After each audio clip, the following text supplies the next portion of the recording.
Polémique après les propos de François Bayrou. Moins de 3 semaines après le lancement du conclave sur les retraites, le Premier ministre a déclaré hier qu'il n'était plus envisageable de revenir à un âge de départ à 62 ans au regard du contexte international.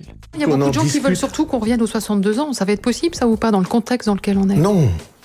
Une déclaration surprenante étant donné qu'en janvier, François Bayrou a lui-même invité les partenaires sociaux à trouver un nouvel accord sur les retraites. Les syndicats et la gauche dénoncent une trahison. C'est un scandale dans le fait qu'on ne respecte pas la parole donnée. On nous a dit, vous allez pouvoir discuter sans totem ni tabou. Vous vous rappelez des termes. C'était la formule. Et puis là, d'un seul coup, il ferme la porte. Donc on ne comprend plus rien. Côté gouvernement, le ministre de l'économie et des finances, Éric Lombard, a tenté de calmer le jeu. Ma position, je le redis, et je sais que c'est partagé par le Premier ministre, c'est aux partenaires sociaux de décider. La décision que prendront les partenaires sociaux aura une autorité politique considérable. Le conclave sur les retraites est censé durer jusqu'à fin mai. Les syndicats se posent désormais la question de leur participation.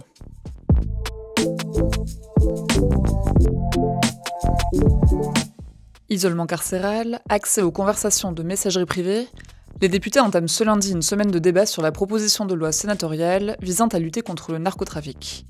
Le texte, déjà adopté par le Sénat, est très critiqué par la gauche et une partie des élus de la Macronie. Parmi les mesures les plus controversées, un régime d'isolement carcéral très strict pour les narcotrafiquants, avec vitres en plexiglas au parloir, privation de promenades collectives et appels téléphoniques limités à 2 heures, 2 fois par semaine. Si on laisse des gens à l'isolement total, sans aucun contact avec personne, on fait des fous. Ces gens vont sortir un jour, n'est-ce pas?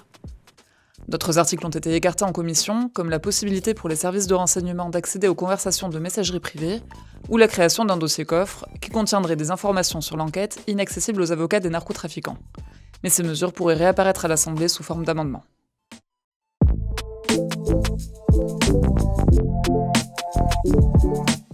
La crainte d'une escalade militaire au Yémen.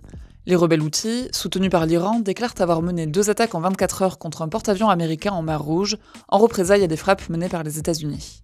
Début mars, Washington a classé les Houthis organisation terroriste étrangère.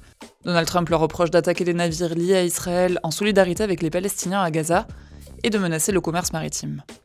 Samedi, il leur a promis l'enfer et a lancé une opération militaire visant notamment Sanaa, la capitale du Yémen, contrôlée par les Houthis. D'après le ministère de la Santé, elle aurait fait 53 morts et 98 blessés, essentiellement des civils. De son côté, Washington dit avoir visé plusieurs dirigeants Houthis. Les forces rebelles ont déclaré être prêtes à répondre à l'escalade par l'escalade. Les États-Unis ont eux aussi annoncé leur intention de poursuivre le conflit. Il n'est pas question que ces personnes contrôlent quels navires peuvent passer et lesquels ne peuvent pas. La question est donc de savoir combien de temps cela va durer. Cela durera jusqu'à ce qu'ils n'aient plus la capacité de le faire. L'ONU a demandé aux États-Unis et aux Houthis l'arrêt de toute activité militaire, craignant une aggravation des tensions régionales.